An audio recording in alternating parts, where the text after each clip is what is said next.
Bienvenidos y bienvenidas a este encuentro que el CNTI, en el marco de los 25 años de su aniversario, ha diseñado y ha reunido en esta mesa a 5 expertos en el área de inteligencia artificial y software libre. Hoy nos complace mucho tenerlos aquí y me complace a mí estar rodeado de tantos expertos para llevar a ustedes un conversatorio centrado en el encuentro más poderoso, la unión más poderosa, el software libre y la inteligencia artificial.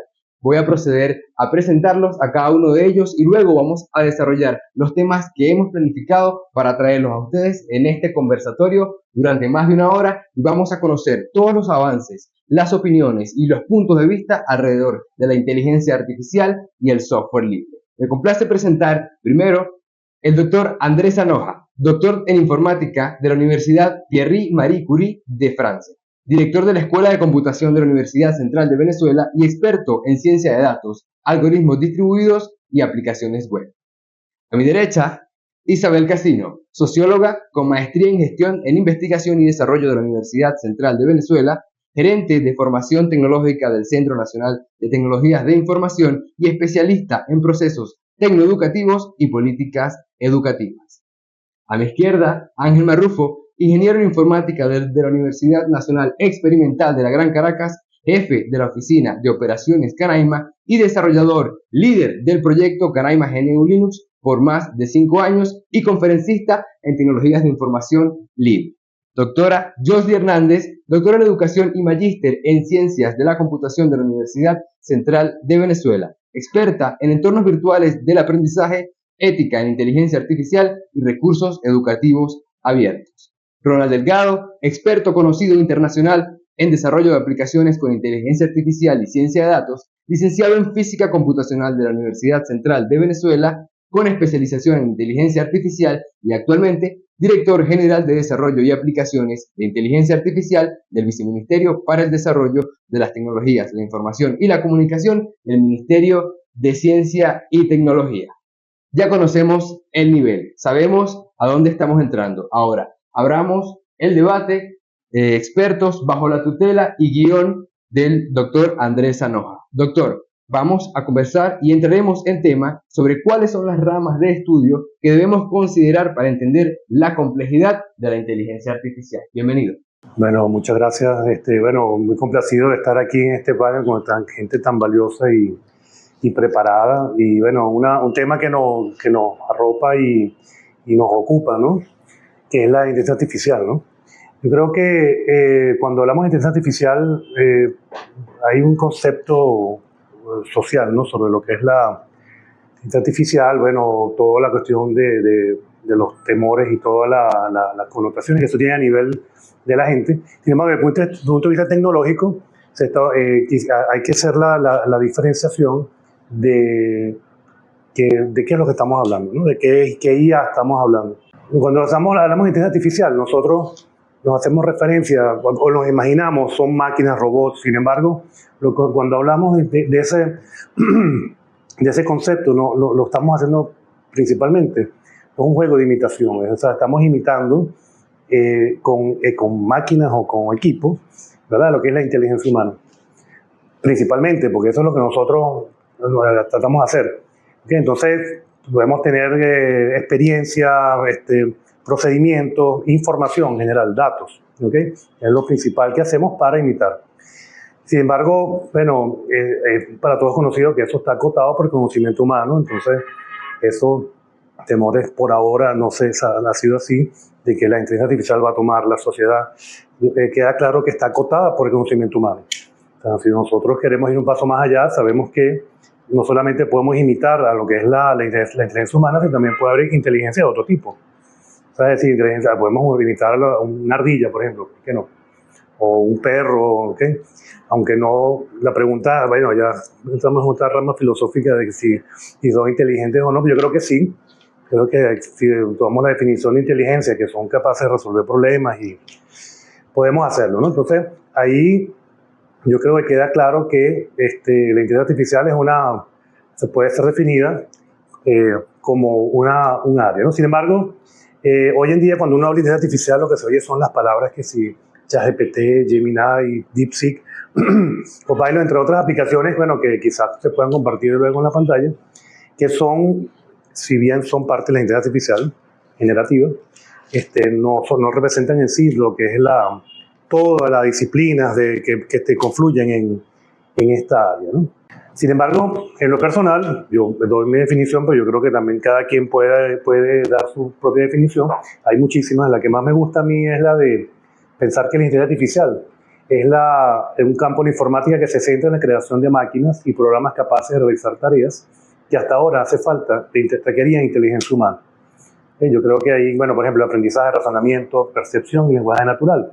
Entonces, eso nos da una amplia visión de que no solamente es la parte del lenguaje, porque nosotros no estamos acostumbrados no, sino lo que más se conoce ahorita, lo más se usa, lo que tiene más en boga, lo que llamamos nosotros los modelos generativos. ¿Okay? Y sin embargo, hay otros puntos importantes que hay que considerar antes de empezar el debate. Yo creo que es bueno saberlo, ¿no?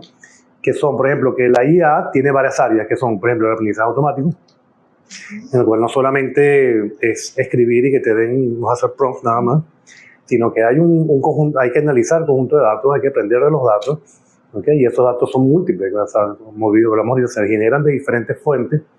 Hay que también incluir aprendizaje profundo, donde los datos no solamente son datos que están ahí y hay que analizarlos como la ciencia de los datos, que nos ayuda a ponerle un poco de orden, sino que haya una estructura jerárquica como es el pensamiento humano, en el cual hay cosas que resuelvo de manera puntual, pero cuando tengo que ir a cosas más profundas, análisis más profundo, yo lo puedo representar también con una jerarquía de datos. Las redes neuronales, que es el mecanismo computacional que trata de imitar lo que es el cerebro humano, con sus limitaciones, obviamente. La computación cognitiva, es decir, no solamente el pensar, sino también los estímulos que ocurren en el mundo real, también tratar de incorporarlos a ese análisis de la IA. Aunque no es una disciplina de la IA así como tal, la computación gráfica, porque básicamente es la que nos permite materializar todo lo que nosotros estamos tratando de analizar en algo que podamos, como videos, gráficos, etc. Yo agregaría ahí también un poco el sonido, lo que es la parte más amplia, ¿no? Y finalmente el procesamiento del lenguaje natural, que yo creo que es ahí donde está el punto más en boga, que es la capacidad de imitar el lenguaje. Entonces ahí es donde estamos nosotros, un punto nada más de los 6 que están presentes. Y bueno, y si vamos a otras referencias aparecerán más o menos, pero son las que me parecen más relevantes. Eso permitió salir de un invierno. El invierno de las inteligencias artificiales ha habido diferentes idas y venidas. Cuando salió el perceptrón en el principio, hubo un gran revuelo, pero volvió a desuso por falta de dinero, qué sé yo. Y hemos ido subiendo, pero cuando salieron las generativas, eso fue exponencial. Entonces yo creo que hay que aprovechar esa subida y tratar de desarrollar no solamente la generativa, sino todas las otras áreas que, así bien están desarrollándose, sería bueno que también las consideráramos cuando hiciéramos algún plan de IA, ¿no? A nivel, en un país, en una organización. Entonces, ya para hablar un poco de la generativa, no sé si aquí ya podemos escuchar las opiniones, si quieren. No sé si sería más o menos una breve introducción, ¿no? Excelente introducción, sí. Profesor. Hablando del estudio, hay áreas, y para colocar de una vez la pregunta en la mesa, hay áreas clave críticas del estudio de la inteligencia artificial que se deben resaltar o destacar, que son críticas igual, pero no se conocen, poco conocidas, poco estudiadas. Hago la pregunta. Áreas de conocimiento, ¿está? Dice. Correcto. Claro, ahí lo importante, gracias por la invitación y por la oportunidad de estar acompañado por ustedes. Yo diría que son dos cosas, ¿no? Por un lado, que era parte de la conversación que teníamos fuera de cámara hace rato, ¿no? Es importante tener la distinción, y seguro lo vamos a seguir conversando a lo largo de esta actividad, entre lo que es la generativa, la inteligencia artificial generativa, que ha tenido su boom y su moda los últimos 2 o 3 años, realmente, producto del Transformer y de ChatGPT y todo lo que ocurrió con los modelos de lenguaje. Pero antes de la generativa tenemos casi 50 años de inteligencia artificial predictiva que viene del Machine Learning y que de hecho, en mi opinión al menos, es mucho más importante que esos últimos 3 años de generativa. ¿Por qué? Porque estos 3 años de generativa lo que está haciendo es generándole millones de dólares a empresas privadas en este tipo de aplicaciones. Pero resulta que en la industria, en la manufactura, en la salud, en la optimización de procesos, en la gestión gubernamental, la predictiva se viene usando desde el año 50. Y para eso hablando de qué se necesita y qué necesitamos saber, está todo ese bagaje que hiciste de la matemática, de la álgebra lineal, de la estadística y probabilidades, de toda esta cantidad de áreas del conocimiento que son necesarias para poder eventualmente llegar de ahí a las redes neuronales artificiales, que son con las que se están haciendo hoy en día los modelos tipo Transformer y todo este tipo de cosas importantes, ¿no? Entonces es importante que tenemos claro que, así como comentaba el profesor, la inteligencia artificial no solo son los modelos generativos, sino es una disciplina enorme que incluso tiene cosas como los autómatas celulares, los algoritmos genéticos, los sistemas expertos, que a veces ni se acuerdan de ellos. Pero resulta que hay muchas fábricas en el mundo que funcionan gracias a cosas como esa. Entonces, ahorita se habla mucho de la inteligencia artificial generativa, pero acuérdense de todo ese bagaje, que de hecho es la que puede potenciar el desarrollo económico de un país, porque lo que está haciendo la generativa es haciendo rico a empresas privadas, pero el país necesita desarrollo a nivel de industrias, de emprendimientos, de pequeñas comunidades, y ahí es donde tenemos esa potencialidad con el machine learning, que no requiere tanto poder de cómputo. Además, no necesitamos unos super servidores hiper mega caros para hacer machine learning, pero sí lo necesitamos si queremos hacer un modelo de lenguaje. Entonces es importante que eso también se ponga sobre la mesa. Y otro punto que tocaba el profesor Sanoja, y bueno, también agradecida por esta oportunidad, por este espacio y esta invitación, ¿verdad? Es el tema social. Usted hablaba, profe, bueno, cuál es el significado social y a partir de esos conceptos, cómo los aplicamos. Es parte de nuestro reto, es parte de nuestros desafíos, poder entender cómo un punto de partida, como los sistemas expertos, bien lo comentaba Donald, podemos comprenderlos, enseñarlos, incluso diseñar modelos de gestión del conocimiento que permitan masificar ese conocimiento con un significado para la vida, para la intervención de esas aplicaciones que sí, ya existen, pero que debemos comprender de dónde vienen, cuáles son los intereses que hay detrás. Ronald decía, bueno, sí, están haciendo mucho dinero y tributan a unos intereses de algunas corporaciones que además dominan un mercado. Entonces, nosotros nos hemos planteado desde el punto de vista de la enseñanza, desde el aprendizaje, un aprendizaje con significado, para poder no solamente hacer uso de estas herramientas de inteligencia artificial que intervienen en distintas dimensiones a lo largo de nuestro trabajo, de nuestros estudios, incluso también en la población, en los grupos etarios, niños, niñas y jóvenes que nos hacían también la salvedad en otras experiencias, que usan herramientas de inteligencia artificial, pero sin comprender quizás el significado y también tener conciencia de que podemos hacer intervención y proponer nuestros propios modelos, ¿sí? A partir de nuestros datos. El profe decía, bueno, podemos tener incluso diferentes niveles, uno de ciencia de datos que es bastante general, que nos permite organizar, y otro quizás un poco más a profundidad, igual con unas estructuras jerárquicas que también nos permite repensar nuestros propios modelos, ¿sí? Es parte de los retos, quizás desde el punto de vista del aprendizaje. He compartido también espacio con la profesora Jordi, y bueno, nos toca ver de qué manera las dimensiones de trabajo de lo que implica el aprendizaje en línea, los modelos de acercamiento al conocimiento y de generación colectiva del conocimiento, interviene la inteligencia artificial, pero en un enfoque crítico, ¿sí? No alejándonos quizás de la pedagogía crítica, esa que nos llama, bueno, a proponer nuestros propios modelos, ¿sí?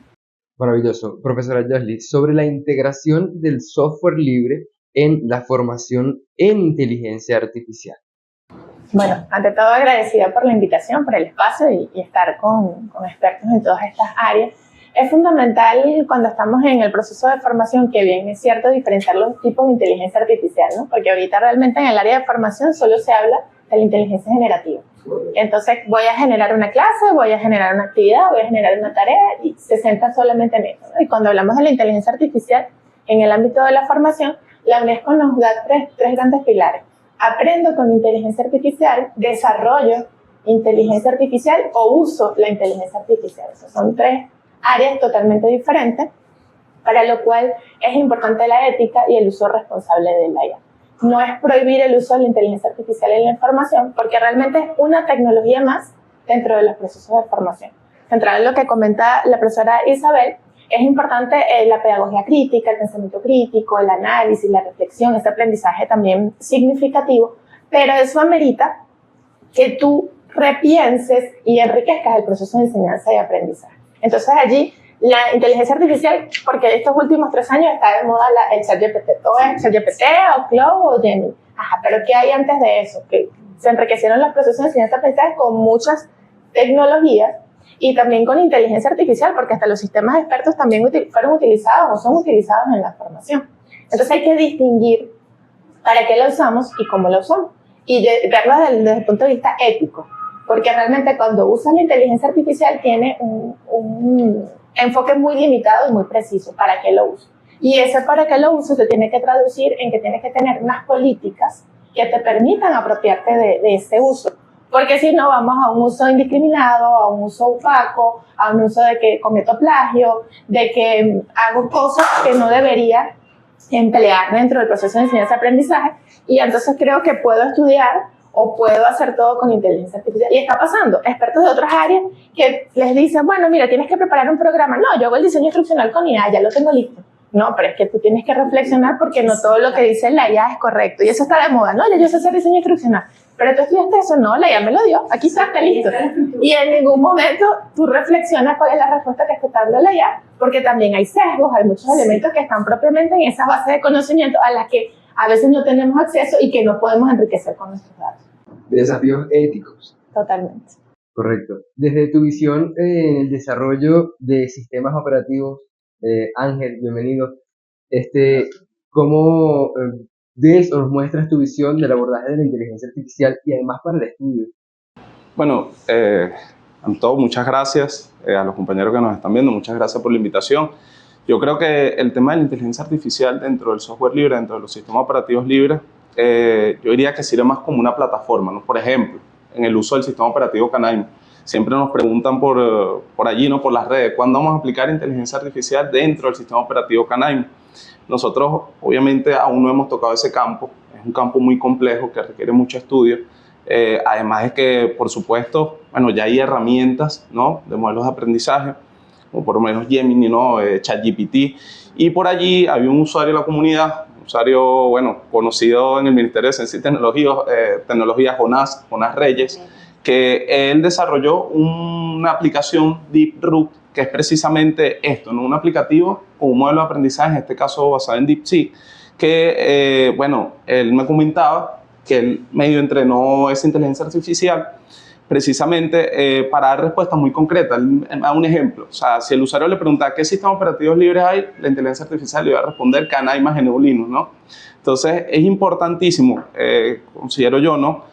Incluir todo lo que son estas plataformas libres. Además de que, por supuesto, cuando hacemos software libre, lo hacemos bajo la transparencia, ¿no? De las 4 libertades. Y de alguna forma eso nos permite a nosotros, por supuesto, estudiar ese código e irlo mejorando, ¿no? En este caso, la inteligencia artificial. Ayer, bueno, había una ponencia con los compañeros de la UNEYES, en donde una profesora también conversaba, ¿no? Acerca de una herramienta que habían diseñado ellos, que era GPT Simón Rodríguez, ¿no?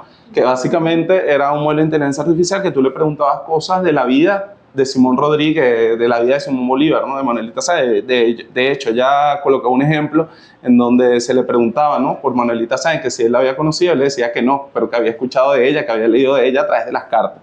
Entonces yo creo que el mundo del software libre debe incluirse y debe estar inmerso dentro de lo que es la inteligencia artificial. Fíjense que, por ejemplo, creo que fue hace aproximadamente 2 meses, me parece, salió una noticia acerca de unos investigadores en Canadá que habían descubierto cómo reducir la energía de, por ejemplo, un hardware muy moderno. En este caso, supongamos que sea una tarjeta NVIDIA modelo RTX que se utiliza mucho para inteligencia artificial. Y era reducir un 30% del consumo de energía a través de una modificación del kernel en software libre. O sea, esto implica, por supuesto, una reducción importantísima, incluso a nivel de costo, ¿no? Porque obviamente utilizar inteligencia artificial implica, bueno, un consumo importante de energía, ¿no? Cuando queremos diseñar nuestros modelos de aprendizaje.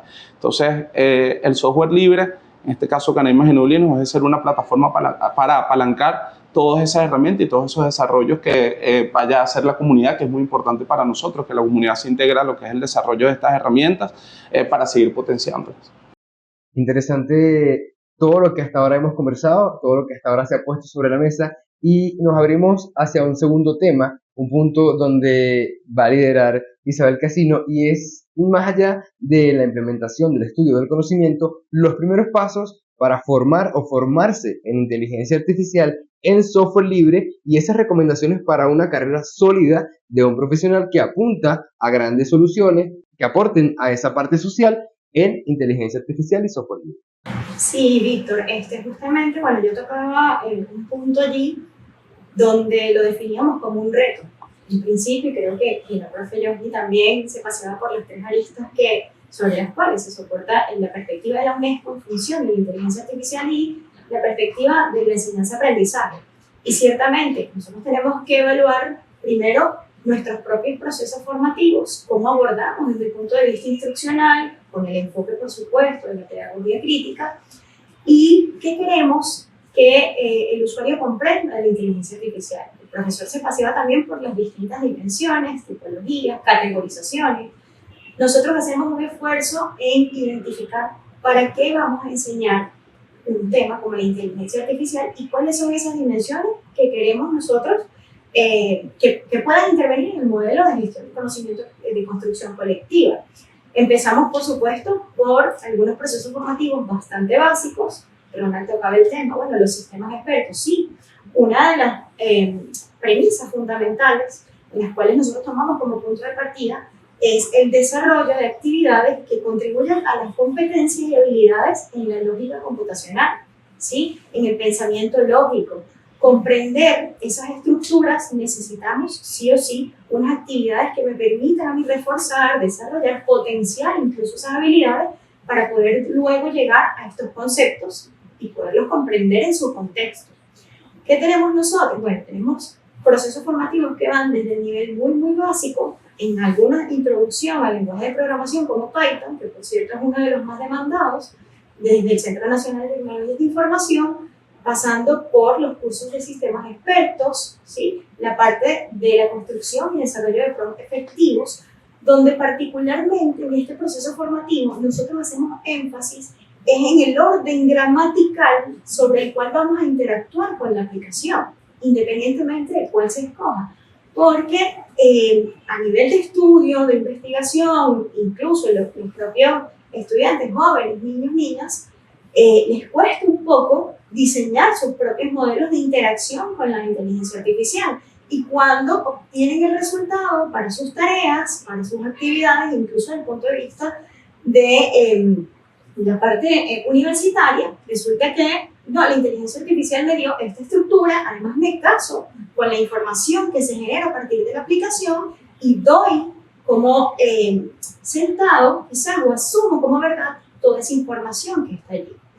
Cuando, por ejemplo, profesores de incluso experiencias en una de las universidades en Colombia, con los que he interactuado en espacios universitarios, nos comentaban, bueno, cuando nosotros hicimos una encuesta con algunos estudiantes, nos dimos cuenta de que incluso la bibliografía, fíjense qué importante allí, porque nosotros insistimos en las habilidades y las competencias, también venían de un aplicativo de inteligencia artificial.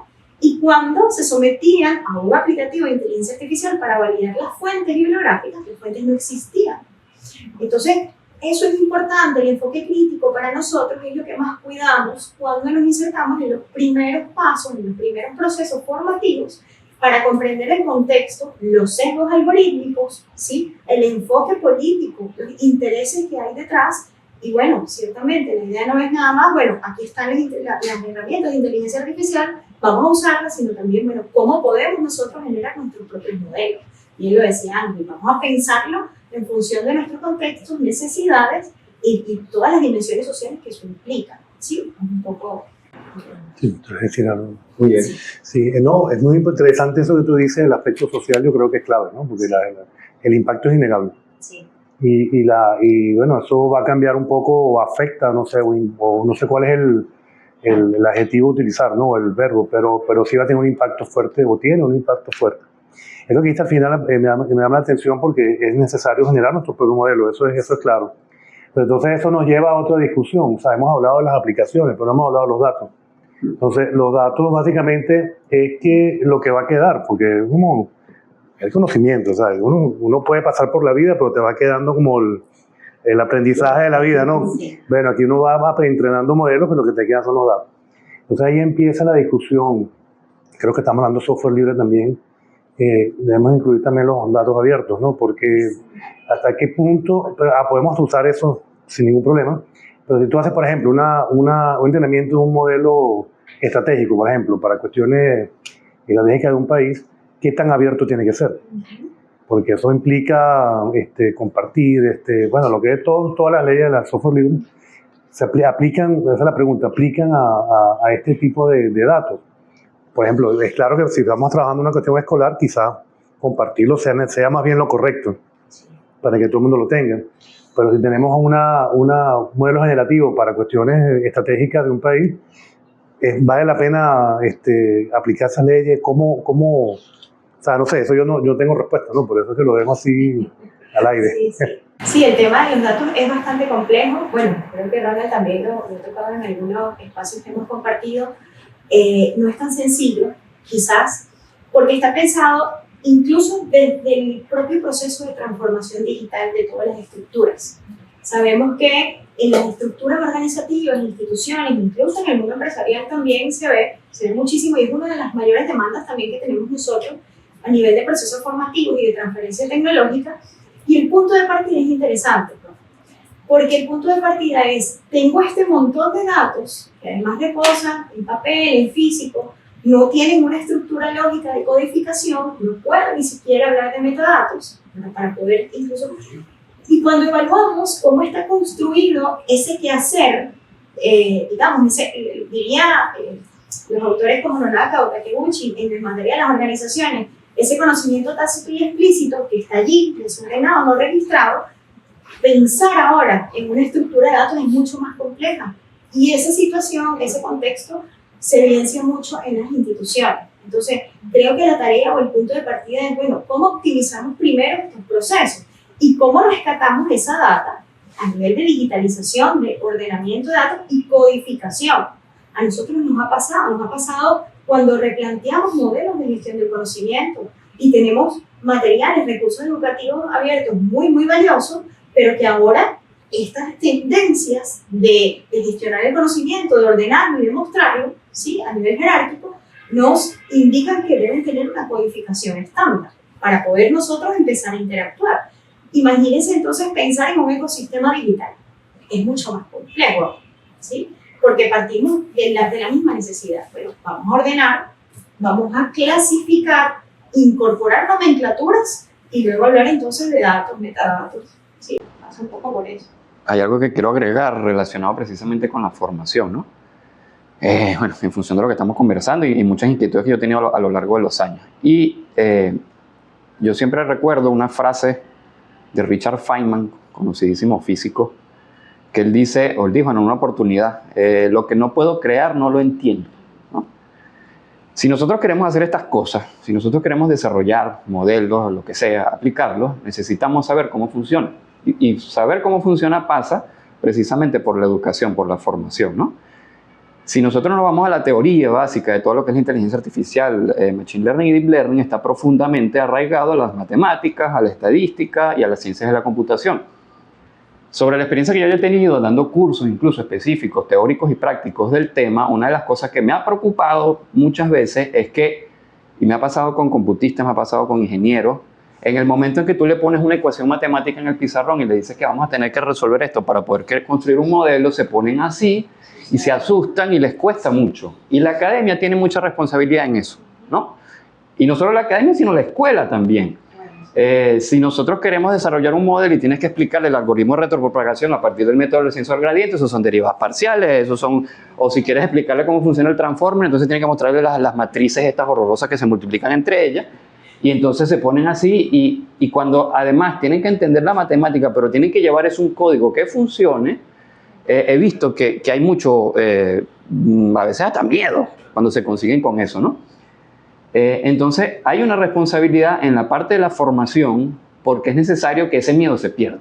Si nosotros queremos desarrollar modelos de verdad y no ser simplemente usuarios de tecnologías que nos vienen de afuera, tenemos que tener la capacidad de entender y tenemos que enamorar a los estudiantes y tenemos que enamorarlos desde muy chiquitos como estamos haciendo con el programa Semillero Científico, que los chamitos ahorita están agarrándole amor a la robótica, a la programación, a la computación, de tal forma que cuando lleguen a la universidad ya no le van a tener miedo a la matemática, a la física, a la química, como nos pasaba a nosotros, que eran las 3 Marías, que eran horrorosas, que no vayas a estudiar eso y no te dediques a la física o a la matemática porque te vas a morir de hambre, ¿no? Programas como Semillero Científico nos está permitiendo que eventualmente esos chamos se convierten en jóvenes que entren a estudiar en las universidades y que cuando vean una ecuación, eso es pan comido. Y con ellos sí vamos a poder tener en verdad modelos quizás construidos por nosotros y que no dependamos de otros países para realizar eso. Y que miren los procesos de una manera diferente. Quizás eso no pasó con nosotros. Y por eso, bueno, nos toca la tarea, insisto, de repensar cómo transformar desde el punto de vista digital un montón de estructuras. Pero quizás si hacemos esa intervención, como efectivamente lo plantea el programa Semillero Científico, de que el niño, la niña, los jóvenes se incorporen desde la posibilidad de asumirse como intervenir la tecnología y no solamente de consumirla, utilizarla, bueno, obviamente deberíamos obtener resultados distintos, ya lo vemos. E incluso yo tuve la oportunidad de hacerle un entrenamiento a los semilleros que fueron a participar el año pasado en Turquía, y claro, ellos están comenzando con robótica, pero jóvenes de 8 años me decían, pero yo quiero aprender sobre las redes neuronales. Ya va. O sea, todavía te falta que estudies sobre derivadas y sobre integrales para que llegues a eso. Pero están ansiosos por aprenderlo. ¿Por qué qué? Porque resulta que cuando llegan allá, la gente de Malasia o de Singapur lo está utilizando en sus robots. Entonces, tenemos que picar adelante en ese sentido. Sí, no. Y ellos no, ellos están así, no, yo quiero saber sobre redes neuronales. Un chamito de 8 años. En la formación para el desarrollo de inteligencia artificial, doctora Yosli, habilidades blandas. Bueno, ese es un tema bien complicado y aquí resalto lo que decía la profesora Isabel, es un reto. Es un reto porque en ese desarrollo tienes que incorporar muchos elementos como la ética, como la responsabilidad, como el pensamiento crítico, como la inteligencia colectiva, la colaboración, la cooperación. O sea, son un conjunto de elementos que te permiten verlo de un enfoque integral y un enfoque completo, ¿no? Porque si bien es cierto, si queremos formar y queremos también preparar a nuestro personal y crear ese talento humano para construir modelos, para aprender de los datos, para todo esto que estamos conversando, necesitas tener un conjunto de aspectos que vayan en esas personas involucradas y que ante todo tiene que haber esa ética de cómo lo voy a hacer, para qué lo voy a hacer, analizo por qué, para qué, cómo, cuándo, dónde. Entonces no es que, aunque pudiésemos apostar, no cualquiera puede ir hacia este proceso, sino que también la parte, sabemos por supuesto las habilidades duras o las competencias duras o las skills soft como se llaman, pero también está la parte humana. Entonces son las aptitudes, cuál es esa disposición que tiene la persona para trabajar en equipo, porque esto también es un trabajo en equipo. Y si me trabajo en equipo, tiene que haber una comunicación efectiva, por ejemplo. Entonces todo esto es de un enfoque integral, no es que solo son elementos aislados, sino que tienes que verlo desde un todo. A mí me gustaría complementar eso, el tema de la ética, ¿no? Que es muy importante y siempre quizás se deja de lado. O sea, cómo nosotros podemos diferenciar que ese modelo de aprendizaje realmente está hecho para aportar, ¿no? Para hacer un aporte obviamente funcional o significativo, y pasa mucho. Por ejemplo, en esta red social X, ¿no? Que antes era Twitter, nosotros podemos ver allí que la inteligencia artificial muchas veces se utiliza para generar, por ejemplo, imágenes controversiales, ¿no? Imágenes que no están apegadas a la realidad y, bueno, mucha gente cree o tiene, digamos, sí, esa creencia, ¿no? De que eso que está allí es real. O sea, cómo nosotros de verdad podemos diferenciar, ¿no? A través de la ética, que esa inteligencia artificial no está hecha para esos fines, ¿no? Para esos fines maliciosos. Y es importantísimo porque, bueno, o sea, un usuario que quizás no está adaptado, una persona que quizás no está adaptada a las tecnologías, ve una imagen generada por inteligencia artificial y cree que eso es real. Lo asume como verdad. Lo asume como una realidad. Y esto, oye, es peligroso, ¿no? Isabel lo decía a nivel político. O sea, cuando salió DeepSeek, me acuerdo, o sea, decían que, bueno, que nos estaban robando datos, la información, esto, que lo otro. Entonces, ¿cómo nosotros podemos diferenciarlo, no? Y ahí creo que un elemento clave es el tema de la fuente. Así como usamos la bibliografía en toda la producción de ese conocimiento, la fuente. ¿De dónde obtuviste eso? Y yo creo que en la formación eso es fundamental. Tú ves a los estudiantes, yo tengo estudiantes que les mando a hacer una actividad, un ensayo y me entregan sin fuente. O van a presentar y no hay ni una fuente. ¿Pero dónde está escrito? Alguien lo escribió, alguien lo pensó. No quiere decir que no pueda usarlo. Usa el material de tercero, pero referencia, lo cita, lo incorpora. Entonces, eso también en la formación es fundamental. Enseñar que debes referenciar siempre a la fuente, porque si no está haciendo plagio. Y por ahí en adelante muchísimas más cosas que van más allá del plagio. O sea, eso también en la formación es fundamental. Podríamos ahora escalar a un tercer tema recordando que en el marco de los 25 años y el aniversario del Centro Nacional de Tecnologías de Información, hemos traído para ustedes este conversatorio y hemos sentado en esta mesa a 5 expertos para conversar sobre inteligencia artificial, integración del software libre y cómo Venezuela y el mundo están avanzando, cambiando y creando y usando inteligencia artificial. Ángel, entrando en el tercer tema, hablando un poco sobre Venezuela y el desarrollo del software libre y la complementación con inteligencia artificial. Desde tu perspectiva como desarrollador, como ese nexo entre el desarrollo del software libre, el desarrollo de inteligencia artificial y la comunidad estudiantil de Venezuela, ¿cómo ves no solo a Canaima, sino lo que estamos haciendo desde aquí y el futuro de la inteligencia artificial en las universidades, por ejemplo? Bueno, el tema universitario es importante, Ronald lo mencionaba. O sea, cómo nosotros podemos, digámoslo así, ¿no?, inculcarle a esos estudiantes, por ejemplo, el uso de las matemáticas, el uso de las ciencias para aplicarlo en la inteligencia artificial. Y tal cual, o sea, cuando tú le muestras a un estudiante universitario, mira, tienes que ver matemáticas, o sea, me pasaba a mí cuando yo veía matemáticas con los compañeros, me decían, mira, no, es que yo no entiendo eso, ¿no? Y se iban con esa idea de no entender. Entonces es importante saber hacia dónde vamos, obviamente, con esos conocimientos y qué queremos hacer con esos conocimientos. El tema del desarrollo, bueno, lo mencionaba hace rato, ¿no? El tema comunitario, o sea, para nosotros es importante, obviamente, dentro del software libre, tener una comunidad consolidada con respecto al uso de estas herramientas de inteligencia artificial o de desarrollo. El tema de la formación dentro de esas universidades, ¿no? Como un estudiante, bueno, puede hacer uso de un lenguaje de programación como Python para desarrollar sus propias herramientas. Entonces, nosotros siempre hemos apuntado dentro del sistema operativo Canaima, dentro de la comunidad de software libre Canaima, a que sean los estudiantes quienes desarrollen esas herramientas, precisamente para poderlas aplicar. Lo decía hace rato, ¿no? O sea, Canaima se tiene que ver como una plataforma que almacene estas herramientas para su uso ético. Entonces, desde la comunidad, por supuesto, desde las universidades debe existir una línea clara con respecto al uso de estas herramientas, al uso de incluso estos lenguajes de programación que nos van a permitir a nosotros, por supuesto, seguir consolidando el uso del sistema operativo, seguir masificando su uso a nivel de software libre. Y bueno, por supuesto, eso a nosotros nos da, como quien dice, un abanico de herramientas más para seguir potenciando las capacidades del sistema operativo de Canaima Geneulinos dentro de las comunidades, dentro del país, dentro del Estado. No se debe ver de una forma alejada software libre o inteligencia artificial. Se tiene que ver de una manera conjunta, ¿no? Lo decía el profesor, bueno, hasta dónde nosotros podemos dar información con respecto a lo que se está haciendo con esos modelos de aprendizaje. Yo creo que, bueno, debe haber ciertas limitaciones, ¿no? Como todo, el tema de la información, ¿no? Cómo se va a manejar esa información dentro del Estado, información crítica. Pero bueno, creo que, vuelvo a insistir, es importante que las comunidades universitarias se sigan desarrollando en el uso de software libre. Maravilloso. Profesor, barreras en la implementación y la generación de inteligencia artificial con software libre para soluciones sociales. Las barreras son conocidas por todos, son infraestructura, financiamiento, política y acompañamiento. Yo creo que esas son las barreras.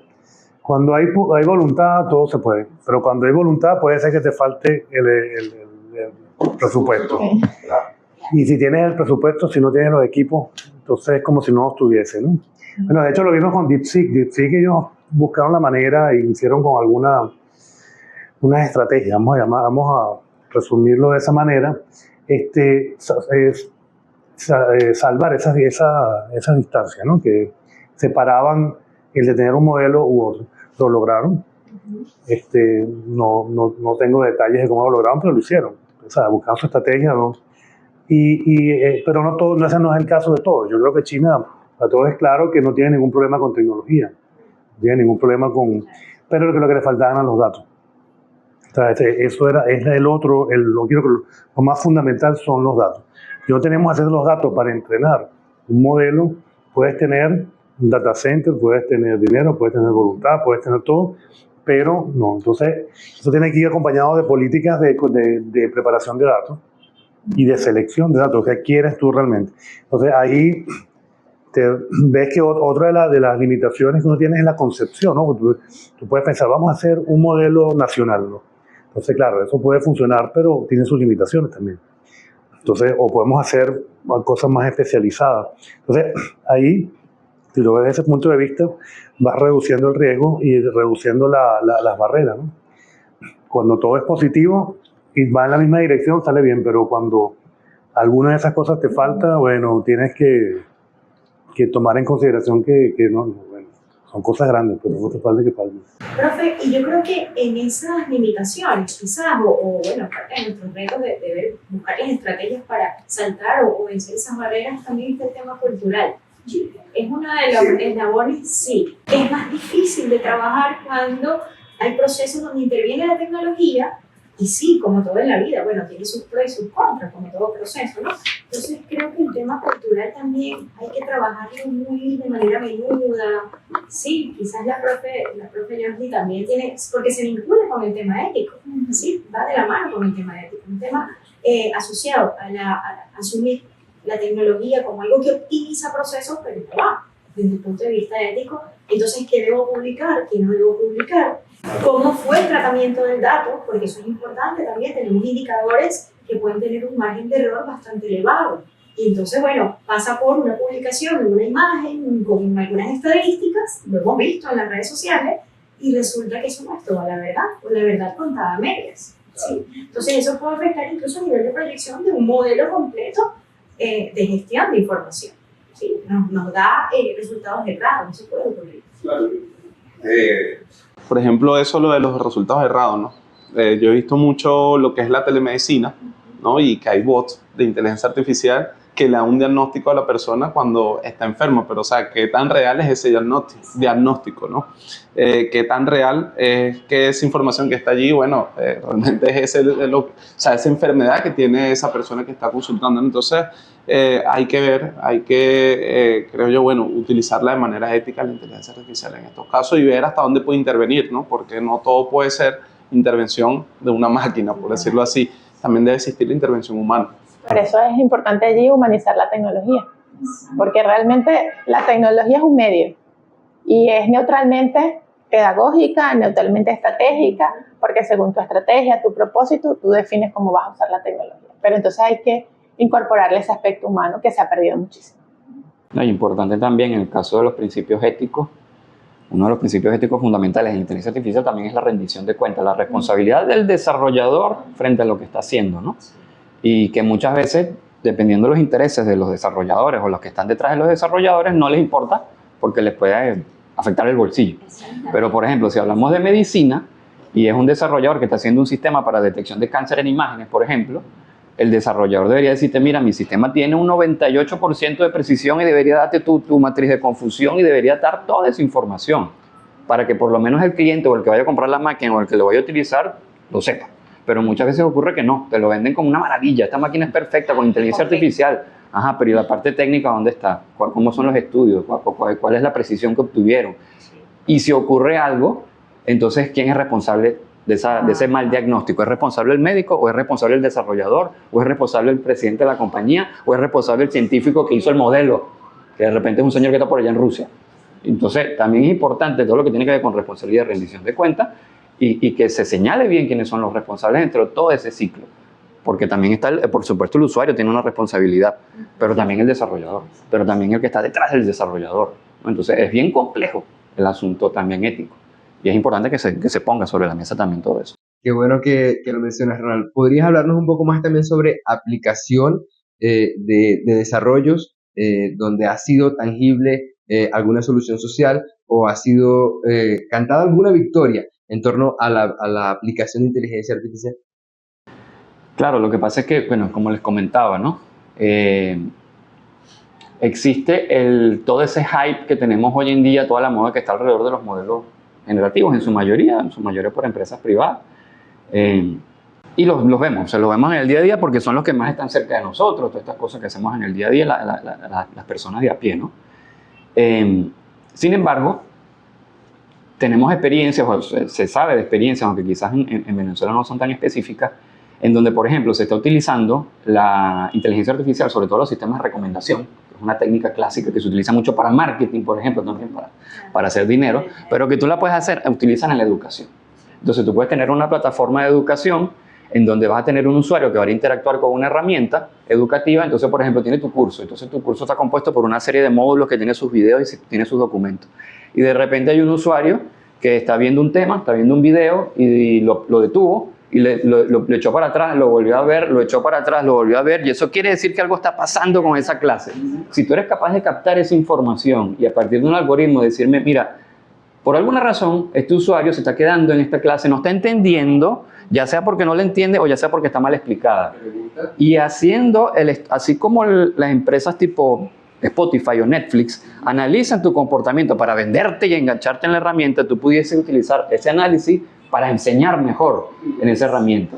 Y eso es un ejemplo clásico que se está utilizando en muchas plataformas online de educación, en donde tú puedes utilizar esa interacción entre el usuario y la herramienta para mejorar la educación o para decirle, mira, esta persona en esta clase le costó, así que vamos a hacerle una serie de ejercicios hiperpersonalizados para que él aprenda mejor esa clase en específico. Y se lo mandas a su plataforma, hecho solo para él y que va a ser distinto para otro usuario. ¿Cuál es el problema? Que precisamente ese tipo de sistema, como los sistemas de recomendación, se está utilizando para generar más dinero. Enganchar a la gente en una red social o en una plataforma tipo Netflix para que tú vendas más y ya está. Entonces, beneficios sociales hay por montones, pero entonces está en la responsabilidad del desarrollador de para qué lo quiere utilizar. Para enseñar mejor o para hacer más dinero o lo que sea. Entonces, y al público al que va dirigido. Sí, si es una población educativa, nosotros, por ejemplo, nos hemos planteado parte de lo que comentas, pero empezamos primero a comprender a nivel de demanda de todos los procesos formativos que tenemos dentro de nuestra oferta en el CNTI. En Sigma lo que hicimos fue estudiar primero, bueno, cuál es el curso que mayor demanda tiene sobre los cambios que hicimos recientemente en un modelo de gestión de conocimiento que se comporta como ecosistema. Entonces, todas esas dimensiones hubo también que pensar el registro de los datos, profe, el registro de los datos, las nomenclaturas de nuestros recursos, para poder empezar a cazar allí lo que pueda un desarrollador después decir, mira, ¿cómo tienes organizada tu estructura de datos? ¿Cuáles son los resultados? Porque una plataforma, un LMS, por ejemplo, como Moodle, tiene muchas posibilidades. Y si a eso le sumamos que es un modelo orientado a servicios educativos, servicios formativos, que van desde el testeo de conocimiento, como en nuestro caso, hasta el ofrecimiento de guías didácticas para que docentes puedan replicar situaciones de aprendizaje en otros estados del país, o en otras escuelas o instituciones educativas. Eso deja trazas mínimas, ¿no? Pero que son importantes nosotros parametrizar, medir, quizás, y registrar. Y obviamente tener nuestros propósitos y nuestros objetivos claros. Si es un tema estudiantil y queremos hacer una colocación de un curso que además no tiene mucha demanda, lo podemos nosotros monitorear e incluso pensar en el modelo de cómo vamos a llegar a cada uno de los tipos de audiencia. La comunidad que esté interesada y es autodidacta no tiene el mismo comportamiento que quizás un especialista, en tu caso, Ronald, que tiene conocimiento, o en el caso del profesor, en la parte computacional y, bueno, van enfocados hacia un nivel específico. Pero en la comunidad hay mucha amplitud a nivel de abordaje y una expectativa importante. Entonces cuidamos desde la denominación del curso hasta eso que comenta Ronald. Bueno, el recurso educativo es el más visto, no es el más visto, ¿sí? ¿Qué se necesita? Bueno, músculo para seguir tanto pensando el modelo como desarrollar. No es fácil. Ustedes, bueno, que quizás están mucho más involucrados en la parte específica del desarrollo de software, ordenar los datos y plantearnos desde el inicio el para qué vamos nosotros a utilizar un modelo de inteligencia artificial no es tan sencillo. Si eso falla, probablemente los resultados no sean.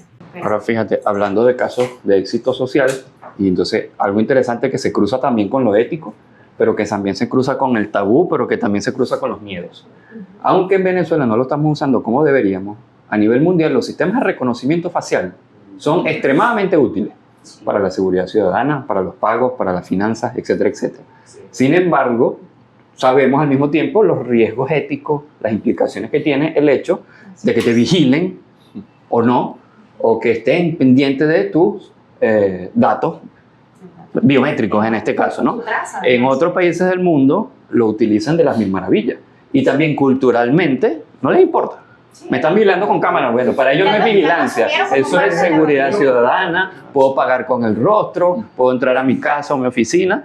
Pero entonces también está el asunto cultural, pero que se casa con lo ético, porque precisamente es verdad que vas a aceptar tú que tus hijos, por ejemplo, actualmente en China están haciendo experimentos interesantes en educación, en donde están poniendo cámaras en el salón de clase, donde le detectan los sentimientos y cómo responden los estudiantes a la clase. Y con el análisis de eso también pueden ver, fulano está atendiendo o no está atendiendo a clase, en qué momento de la clase dejó de atender y si se aburrió o no. ¿Dejarías tú que tus hijos le graben toda la clase? Entonces, es bien complejo el asunto, ¿no? Pero el balance entre los beneficios y las desventajas, ¿no?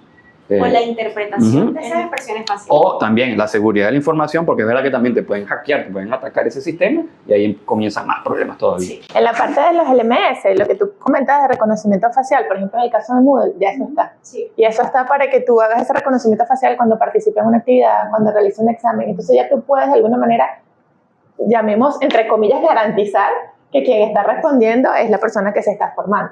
Entonces sí hay bastantes avances y casos de éxito en eso. Aunado a esto, tomando un poco lo que ustedes comentaban, Moodle, la plataforma Moodle tiene un elemento fundamental que son las analíticas de aprendizaje, que me permiten a mí analizar cuánto tiempo estuvo conectado, qué recursos revisó, porque hay estudiantes, y por lo menos en los estudios que he hecho, van directamente a hacer la actividad y no vieron el material. Entonces, a través de la plataforma tú generas todo eso y comienzas a analizar. Es claro y preciso cada uno de esos elementos. Y la ventaja de la inteligencia artificial es que te permite, como bien lo comentaba Ronald, hacer ese proceso de aprendizaje personalizado. Entonces ya yo comienzo, según el perfil de esa persona, comienzo a prepararle su ruta de formación que se va adecuando a las necesidades de formación que tiene.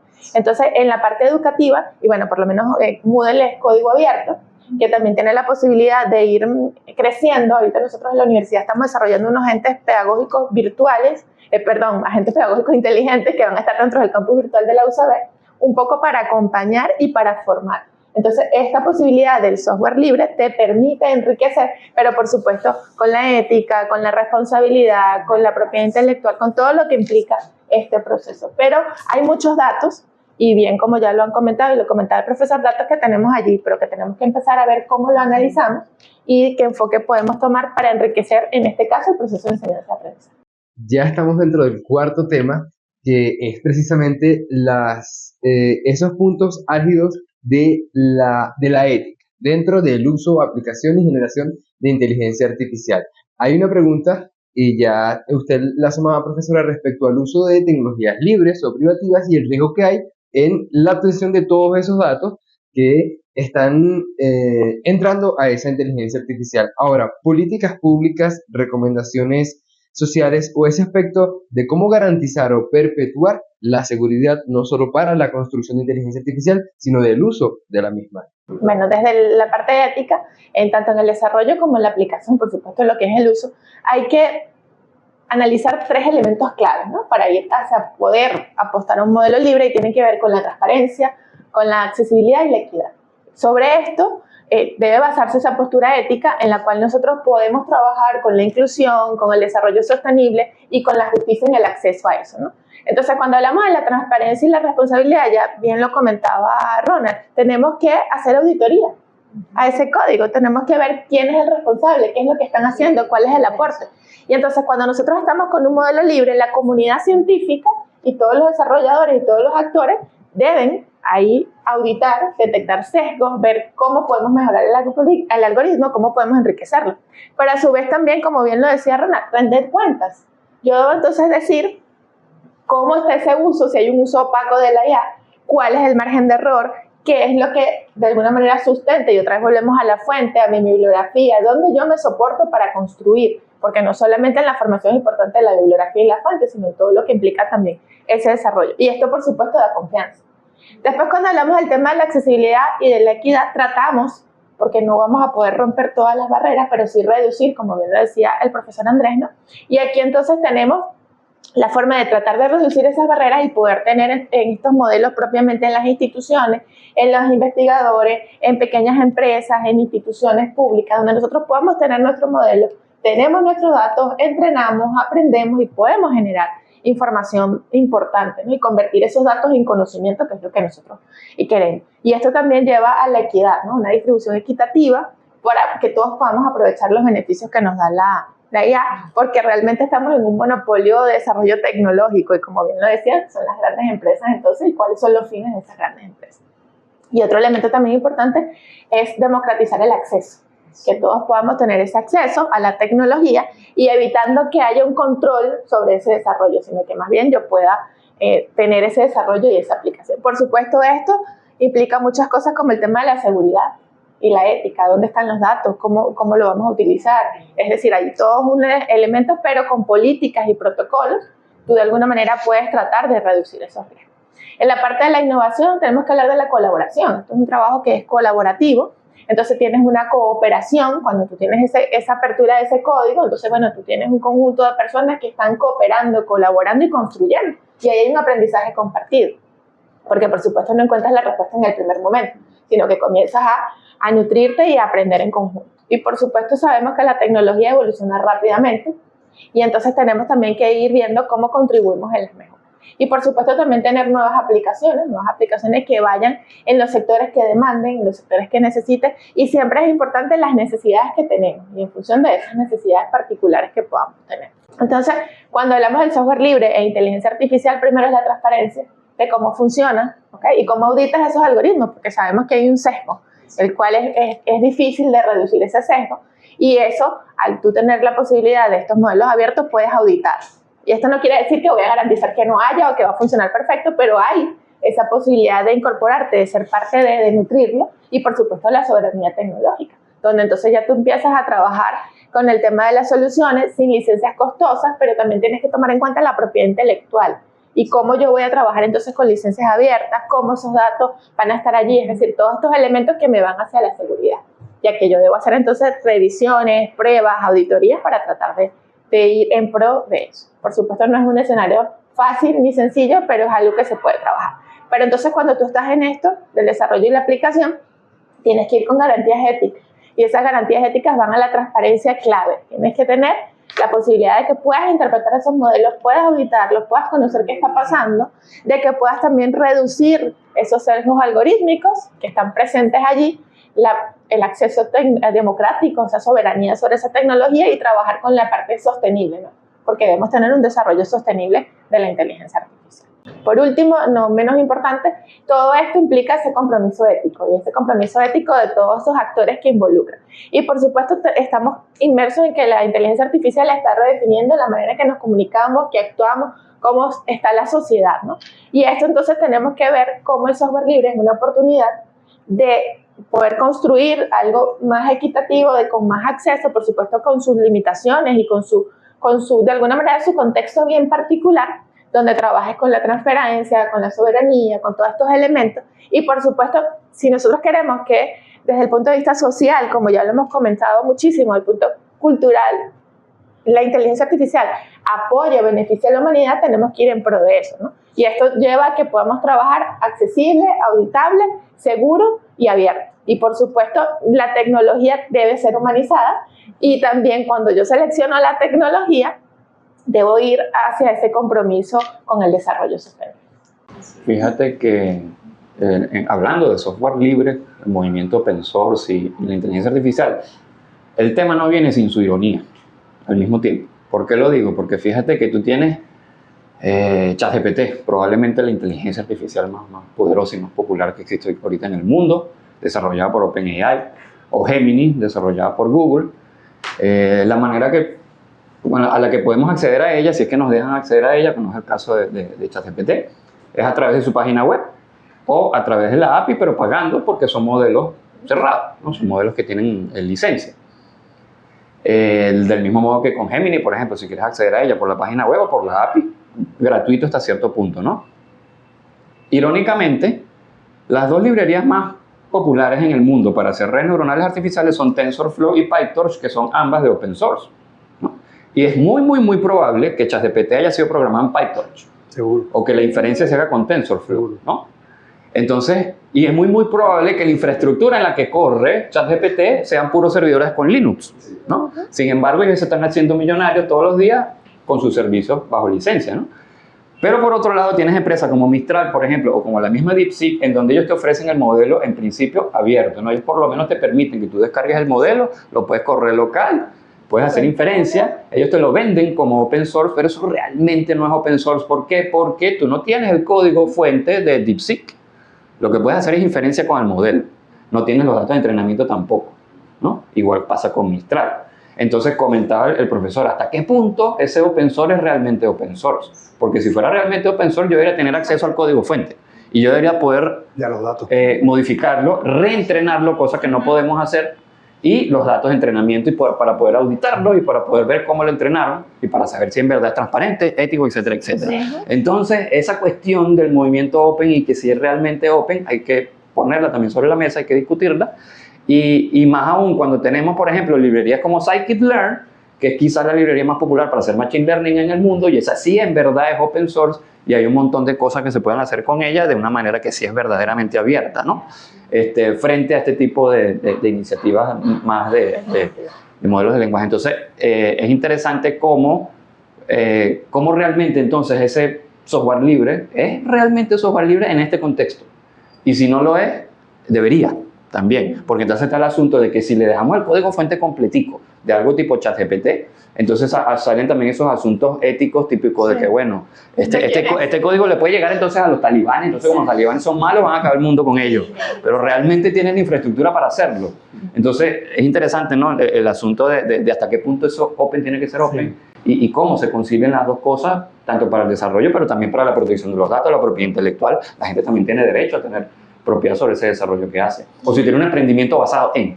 Entonces, bueno, es importante tener esa distinción. La inteligencia artificial libre. Sí, ¿no? Incluso con el tema de los datos, ¿no? O sea, por ejemplo, para nadie es un secreto que el sistema de las ventanas, ¿no? Uno siempre le dice así que, bueno, el sistema de las ventanas tiene telemetría en su sistema operativo, ¿no? O sea, para obtener información, para ir, bueno, buscando de alguna manera u otra... o sea, para obtener esa data de los usuarios e ir mejorando. O sea, yo diría, por ejemplo, ¿no? En Canaima Geneulino nosotros vamos a permitir que ese sistema, o que el sistema venga con telemetría, ¿no? O sea, es un tema de ética, ¿no? O sea, nosotros no podemos espiar a los usuarios, más allá de que, bueno, quizás con la información que uno tenga puede ir mejorando el sistema operativo, pero es una locura, ¿no? O sea, realmente eso es una locura. Entonces, es lo que dice Ronald, ¿no? O sea, a nivel de ética, o lo que comentaba la profe también, a nivel de seguridad, nosotros realmente estamos preparados para darle la información a un tercero. O sea, yo no estoy preparado para eso, de verdad que no. Aunque, pero ojo, todos los días lo hacemos. En relación a eso, esa telemetría pudiese mejorarte la experiencia de usuario. Por supuesto. La aplicación. Hay un ejemplo similar que es por ejemplo, el de los smartwatches y los teléfonos. Tú con esto puedes hacer seguimiento de las pulsaciones, del ritmo cardíaco, etcétera, etcétera. Si tú le dejarías a la compañía o al fabricante que almacenen y que analicen esa información de tu día a día, todos los días esta información, ¿lo dejarías o no lo dejarías? Entonces, la mayoría de la gente te va a decir no lo dejaría. Pero si te pueden predecir un ataque cardíaco, ¿lo dejarías o no lo dejarías? Resulta que con la aplicación y con los datos que tienen históricos, de repente, mira, esta persona dentro de 2 horas le va a dar un paro cardíaco. Avísale, mándale un mensaje, mándale un correo, llama a un amigo. El asunto es, ¿lo dejarías o no lo dejarías? ¿Hasta qué punto? Claro. O sea, y también la responsabilidad del usuario, el desarrollador y el beneficio que puedes traer gracias a estas herramientas. Entonces es interesante que también eso se estudie y se discuta, claro. Porque es verdad, tú puedes decir, no, yo no voy a permitir nada, pero pudiese salvar una vida. Claro. Entonces, o es la responsabilidad del usuario, mira, yo te puedo dar esta funcionalidad. Es tu decisión decir que sí o no. ¿Cómo se llama? Consentimiento informado. Ajá. Entonces, ese tipo de cosas también es importante que no las descartemos de entrada, porque hay que ver si los beneficios son mucho más grandes, claro, que los riesgos, ¿no? Quisiera, yo estoy de acuerdo con Ronald de lo que hablabas tú del software, de todas las librerías, los frameworks. Yo creo que no es un impedimento, el software libre está, casi todo es libre. No es el impedimento real, ¿dónde lo veo yo? En que tienes que tener tarjetas gráficas, en el hardware. Yo creo que ahí es donde está realmente el impedimento, aun cuando hay avances en hardware libre, no sé si existe el término.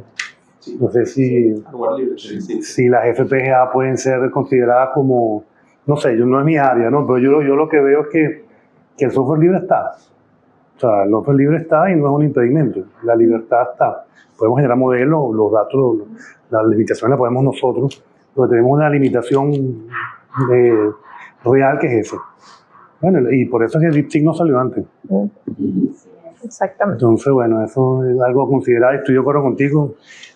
Todas esas herramientas deben tener por debajo toda esa lista que tú mencionaste. Estamos ya entonces en el tema número 5, donde Ronald está liderando, porque hablamos más específicamente sobre casos de éxito, casos que demuestran la integración entre inteligencia artificial, hardware, software y por supuesto la aplicabilidad con el cuidado de lo ético. ¿Hay algunos casos que podamos emular en Venezuela, Ronald? ¿O podemos destacar qué factores tienen en común esos casos de éxito? Claro, lo que tienen en común, bueno, ya los mencionamos, digamos, hay dos obvios, ¿no? Por un lado, los datos, ¿no? La importancia de los datos, la necesidad de los datos. Sin datos no podemos tener este tipo de modelos porque simplemente no se pueden entrenar. Y bueno, en una realidad como la nuestra, donde existe también esa necesidad de ordenar los datos, entonces hay que sentarse seriamente a lo que es toda la parte de ordenar los datos o obtenerlos si no se tienen, ¿no? Lamentablemente en nuestra realidad a veces hay muchos datos relacionados con la realidad venezolana que los obtenemos a partir de fuentes internacionales, ¿no? Que eso también es un tema delicado, ¿no? Tenemos el asunto de la infraestructura, efectivamente, tenemos esa necesidad de infraestructura que no la tenemos en la mayoría de los casos. Estamos haciendo esfuerzos, por lo menos desde el Ministerio de Ciencia y Tecnología, a apuntar a tener esa infraestructura o alguna manera de tenerla. Y entonces tenemos un tercer punto que es precisamente el talento humano, ¿no? Si no pudiésemos tener los datos, pudiésemos tener un centro de datos extraordinario, pero no tenemos la gente preparada para poder aplicarlo, ¿no? Entonces tenemos ese, digamos, triángulo ahí que tenemos que fortalecer de cualquier forma, ¿no? Sin embargo, yo sigo siendo optimista, sobre todo, y lo comentaba al principio, ¿no? De que nos detenemos mucho a pensar en ese hierro que necesitamos para poder correr estos grandes modelos de lenguaje, por ejemplo, si fuese el caso de la generativa, y ese conocimiento, pero de nuevo nos estamos olvidando de esos 50 años de Machine Learning que están atrás, que no necesitan una tarjeta gráfica para correr, que lo podemos correr en una maquinita como las que tenemos en la oficina y que lo estamos haciendo en el ministerio, en donde podemos correr modelos de detección de objetos como YOLO, como FastRSNN, por ejemplo, donde podemos hacer sistemas de recomendación relativamente sencillos, que no requieren tanto poder de cómputo y que sí los podemos integrar, por ejemplo, en fábricas, en emprendimientos, en etcétera, etcétera, ¿no? Para procesos específicos, inclusive para la propia gestión gubernamental, etcétera, etcétera, ¿no? Entonces, hay como dos niveles, ¿no? Es verdad, si nosotros queremos tener un modelo de lenguaje venezolano que sepa los dialectos indígenas, pero que también reconozca los acentos, sí vamos a necesitar un centro de datos que de repente nos va a costar millones de dólares. Pero si nosotros queremos desarrollar un sistema de reconocimiento facial para hacer el control de acceso de una pequeña empresa, y ya existen avances que se están haciendo, como por ejemplo Alcaraván, la empresa Alcaraván, y todos lo están corriendo en Raspberries, con código abierto, ¿no? Utilizando TensorFlow Lite desde el dispositivo. Y están haciendo reconocimiento facial, están haciendo reconocimiento de carros, están haciendo detección de placas automática, todo, corriendo en dispositivos. Baratísimo. Entonces, es importante que se conozcan esas dimensiones y hasta qué punto debemos orientar los esfuerzos dependiendo de las necesidades, ¿no? Pudiésemos ayudar muchísimo al aparato socioproductivo a partir de ese tipo de herramientas específicas corriendo localmente. Pero también tenemos que ir pensando entonces en eso. ¿Queremos o necesitamos un modelo de lenguaje carísimo para nuestra cosa? Probablemente sí, pero entonces tenemos que dimensionar cada cosa, ¿no? Entonces eso es importante. Ojo, si no tenemos gente preparada, datos y algún tipo de infraestructura, igualito no vamos a poder hacer nada de esto, ¿no? Pero entonces, bueno, tenerlo claro, ¿no? Que sepamos dividir entre una cosa y la otra en función de las necesidades, las capacidades y lo que podemos hacer, que yo estoy seguro que es un montón de cosas que podemos hacer con una computadora gaming en la casa de un estudiante. Con eso podemos hacer un montón de cosas y eso no sale tan caro. Pero tenemos la mente puesta también en las grandes cosas, tal que estemos top, ¿no? Como hablábamos, y no solo tratando de alcanzar esa hora. Muy bien, es una visión muy acertada el hecho de que ya estamos haciendo inteligencia artificial, de que se puede hacer con las herramientas, con los sistemas operativos venezolanos que tenemos, de la importancia del estudio, la aplicación de la materia esencial que hay que enseñar a esa juventud o a esa niñez para que mañana sean quienes sumen más a Venezuela. Y desde CNTI, a propósito de su 25 aniversario, estamos impulsando este conversatorio de inteligencia artificial y software libre no solo en la parte ética, más allá, sino en la parte estudiantil, en la parte formativa, en la parte de desarrollo, y creo que hasta ahora hemos tenido una muy buena dinámica, hemos conversado bastante sobre cada uno de los aspectos y aportes desde el trabajo y el ejercicio que hacen ustedes como profesionales en pro de Venezuela y para el futuro del desarrollo de la inteligencia artificial y el software libre en Venezuela. Para ir concluyendo, quisiera que cada uno de ustedes nos diera entonces su perspectiva, su recomendación. Ya Ronald hacía una gran disertación allí, pero es bueno que le regalemos para cerrar a toda la audiencia, a propósito de este 25 aniversario, una buena reflexión en torno a la inteligencia artificial y el software libre. Retomando quizás la palabra reto, creo que engloba varias de los aspectos que hoy hemos conversado acá, que hemos compartido desde distintas perspectivas y miradas. Y sí, la inteligencia artificial es un reto desde todos esos puntos de vista, porque es transversal a el propio proceso de transformación digital. Desde todas esas limitaciones que comentaba el profesor, de donde hay que poner allí el aspecto o la lupa crítica, ¿no? Que necesitamos hasta de repente mirarlo como un compromiso que tiene grandes dimensiones, pero que es necesario empezar por una etapa. Lo decía Ronald, bueno, está bien, ¿qué tantos recursos necesitamos para procesar una data? O desde las partes más pequeñas a nivel de microprocesos o de microobjetivos dentro de una automatización completa de un proceso industrial, por ejemplo, podemos nosotros incidir. El reconocimiento facial quizá forma parte de un eslabón pequeño de algo o de un camino que hay que recorrer. La transformación digital está pensada por etapas, entonces trabajemos quizás esa visión de retos en función de etapas de avance, ¿sí? Y de ir también incorporando estrategias que nos permitan vencer esas limitaciones que pueden ser parte del contexto, pueden ser parte incluso del tema cultural. Entonces, bueno, esa es quizás la reflexión. Para ellos, No, yo que más decir después de todo lo que ya dijeron, ¿no? Pero yo lo único que me gustaría decir es que desde el punto de vista educativo deberíamos, tener, como dice la canción, tener un ojo en lo que es el desarrollo actual de inteligencia artificial en el país, pero tener otro ojo siempre en las perspectivas.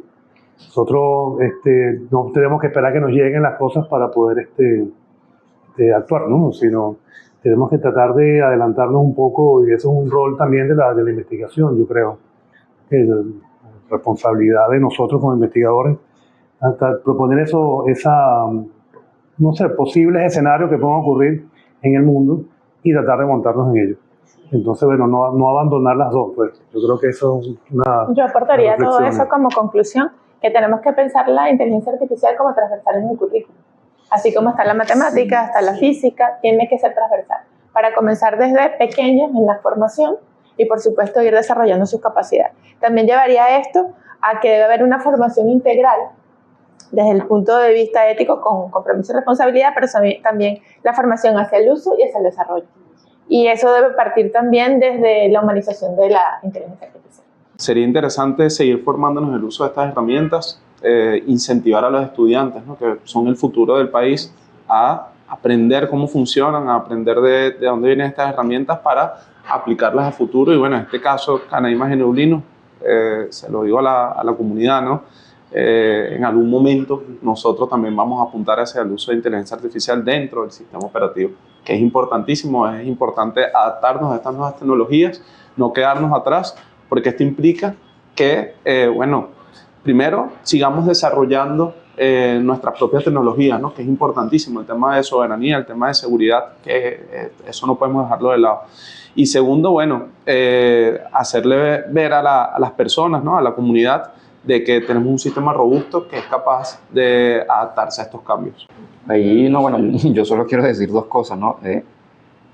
Por un lado, la gente muchas veces dice, no, es que la inteligencia artificial nos va a quitar el trabajo. Pero una frase que yo más bien suelo utilizar es que no es que la inteligencia artificial te va a quitar el trabajo, la inteligencia artificial va a hacer que pases menos trabajo. Es probablemente lo que más ocurre, ¿no? Y por otro lado, el último mensaje que quiero decir es, sobre todo a los estudiantes que nos estén escuchando y a los jóvenes que nos estén estudiando, no le tengan miedo a las matemáticas. No le tengan miedo a las matemáticas. Las matemáticas son maravillosas y nos permiten tener este tipo de cosas. Muchas veces cuando uno está en la escuela estudiando, pero ¿para qué yo voy a aprender esto? Esto no va a servir para nada. Y resulta que sin las matemáticas no tuviésemos ChatGPT, no tuviésemos teléfonos celulares, no tuviésemos sistemas de posicionamiento global, no tuviésemos internet, no tuviésemos prácticamente nada, si no fuera únicamente por las matemáticas. No le tengan miedo a las matemáticas, no le tengan miedo a la física, haciéndole publicidad a mi carrera. Porque gracias a esto es que tenemos esto. Convirtamos a los semilleros científicos, convirtamos a los matemáticos, a los físicos, a los químicos en los influencers del futuro. Que no sean las Kardashian, sino que sean los científicos, por favor. Entonces, bueno, muchas gracias por la oportunidad. Muy bien, hablando de números, 25 años es el aniversario de CNTI, este 2025. Hemos concluido esta mesa maravillosa con expertos hablando durante más de una hora sobre inteligencia artificial y software libre, sobre todos los temas y todo lo que podemos aportar desde este lugar, el Centro Nacional de Tecnología de la Información y el Ministerio de Ciencia para Venezuela, para el mundo, para la comunidad de tecnólogos. Gracias por estar aquí, gracias a ustedes por asistir y muy honrado de estar en esta mesa con ustedes. Así concluimos. Gracias.